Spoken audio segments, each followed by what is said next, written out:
So guys, কেমন আছেন আপনারা? আশা করি সবাই ভালো আছেন। আমি রঙ্গন আর একটি ভিডিও নিয়ে আপনাদের সামনে চলে এলাম। আজকে যেহেতু ঈদের দিন, তাই আমার আম্মু একটা নতুন রেসিপি রান্না করতে যাচ্ছে, সেটা আমি আপনাদের সাথে শেয়ার করবো।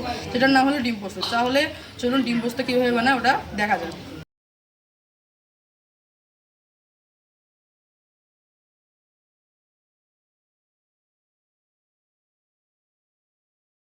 ডিম পোস্ত তৈরি করার জন্য সবার আগে ডিমটা সিদ্ধ করে এবং ওটাকে ছোটো ছোটো টুকরো করে কাটতে হবে।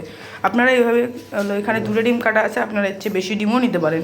এরপর কড়াইয়ে তেল দিয়ে কিছুক্ষণ ভাপ নিয়ে রাখতে হবে। তারপর তেল যখন একটু ফুটতে শুরু করবে, তখন আপনারা ডিমের মধ্যে একটু লবণ ছিটিয়ে দেবেন। তারপর এক এক করে আপনারা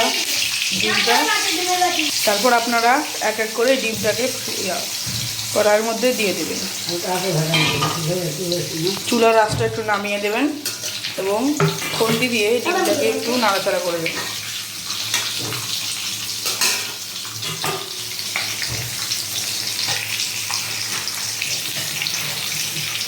ডিমটাকে এমনভাবে করবেন যাতে ডিমটা একবারে লাল হয়ে যায়। ডিমের মধ্যে আপনারা একটু হলুদও দিবেন যাতে একটু কালার আসে। তারপর আস্তে আস্তে আপনারা ডিমগুলোকে তুলে নেবেন। ডিমগুলোকে তুলে নেওয়ার পর এর ভিতরে আরও একটি ডিম আপনারা ভাজি করার জন্য দিয়ে দেবেন। এই ডিমটা কিন্তু ভাজি হবে, আর এই ডিমটা কিন্তু সিদ্ধ করা ডিম ভাজি হবে।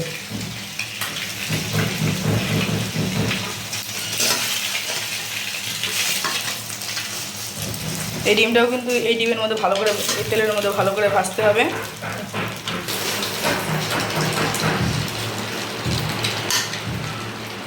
কিছুক্ষণ নাড়াচাড়া করে আপনার ডিমটা তুলে নেবেন।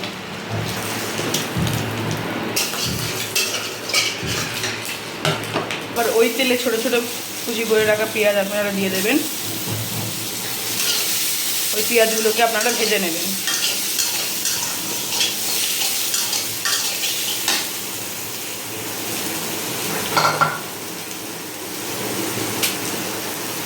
তারপর আপনারা ওর ভিতরে একটু তেলও দিতে পারেন।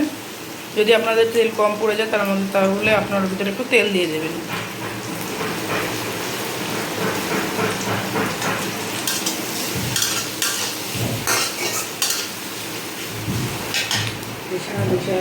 তারপর ছোটো ছোটো টুকরো করে রাখা রসুনগুলোকে আপনাদের বেটে নিতে হবে। আপনারা ওটা মিক্সারেও করতে পারেন। দেখতেই পাচ্ছেন যে পেঁয়াজগুলো একটু লাল হতে শুরু করেছে। যখন একদম লাল হয়ে যাবে আমরা কিন্তু পেঁয়াজগুলোকে তুলে নেব। পেঁয়াজগুলোকে নাড়ছে।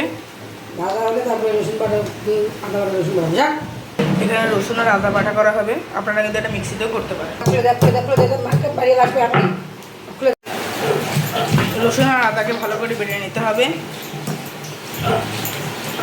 আর দেখুন পেঁয়াজটাও কিন্তু লাল হয়ে এসেছে। পেঁয়াজ আর রসুন আর আদা বাটা হয়ে গেলে এটা পেঁয়াজ কুচির মধ্যে দিয়ে দেবো। তারপর ওটাকে ভালো করে নাড়াচাড়া করে দেবো।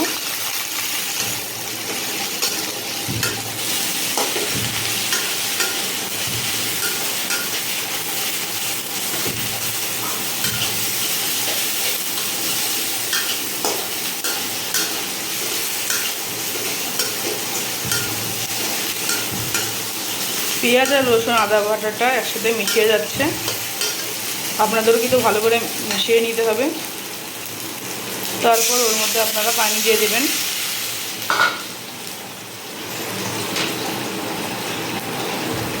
সাথে দেবেন 1 চামচ হলুদ, 1/2 চামচ হলুদ,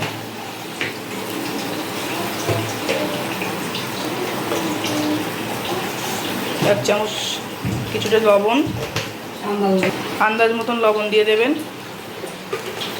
এবং সাথে দেবেন জিরার গুঁড়া 1 চামচ,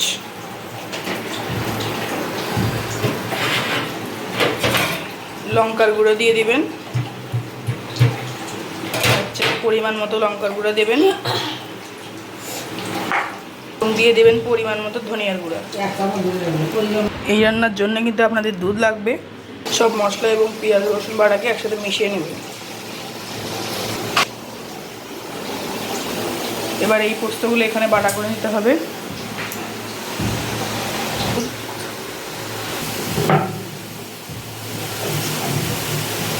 পোস্তটা ভালো করে বাটা করে নেবেন।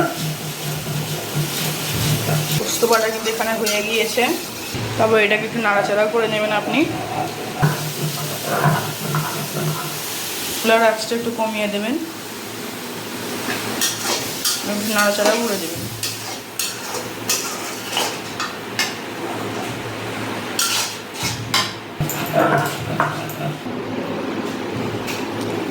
নাড়াচাড়া করার পর আবার একটু চুলার আঁচটা বাড়িয়ে দেবেন। এখানে কিন্তু পোস্ত বাটাটা হয়ে গিয়েছে, পোস্তটা কিন্তু বাটা হয়ে গিয়েছে ভালোভাবে, এটাও কিন্তু প্রায় হয়েও গিয়েছে। আর এখানে কিন্তু আমরা ডিমটা আগেই ফেলে নিয়েছি। এখানে কিন্তু আমরা দুধটাকে জাল দেওয়ার জন্য নিয়েছি, পোস্তর মধ্যে কিন্তু দুধ দেওয়া হচ্ছে।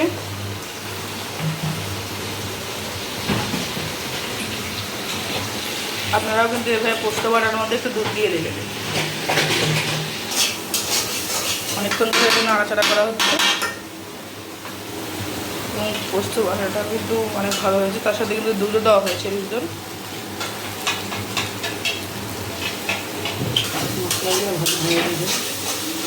এটা একটু আরেকবার নাড়াচাড়া করা হচ্ছে। এবার এই পোস্ত বাটা সহ যে দুধের মিশ্রণটা সেটাকে এর ভিতর দেওয়া হবে। যে মিশ্রণটা এই মিশ্রণের উপর দেওয়া হলো।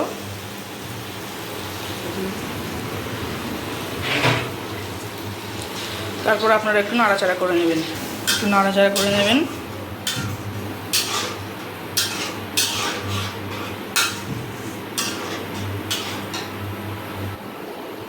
তারপর দিয়ে দেবেন আর একটু পানি, ভালো করে গলিয়ে নেবেন এবং আরেকবার দিয়ে দেবেন পানি। এর সাথে আপনারা 3টা কাঁচামরিচ দিবেন, এগুলো কিন্তু একটু জালে রাখবেন। এখন আগেকার ভেজে রাখা ডিমগুলো আপনারা এর ভিতর দিয়ে দেবেন।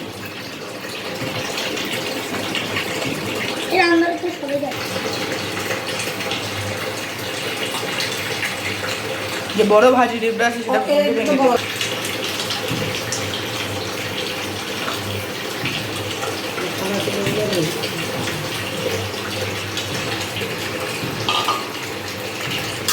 তারপর একটু নাড়িয়ে নেবেন। এর ভিতরে আপনারা একটু গরম মশলা দিয়ে দেবেন। গাইস দেখুন, আমি একটা আইফোন বানিয়েছি, কোনো এক ভিডিওতে হয়তো বা আপনাদের এটা কেমনে বানাবে সেটাও বলে দেব।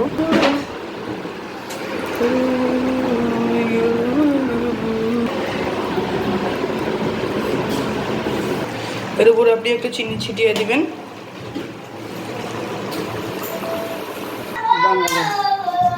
তারপর একটু নাড়াচাড়া করে নেবেন।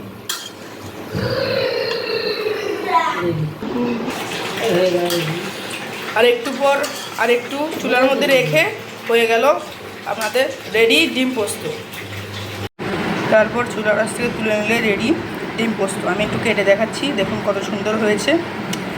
মাত্র 3টি ডিম দিয়ে আপনারা ভেঙে নিতে পারবেন ডিম পোস্ত।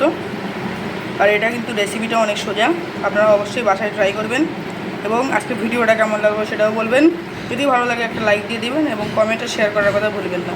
আজকের জন্য গুড বাই।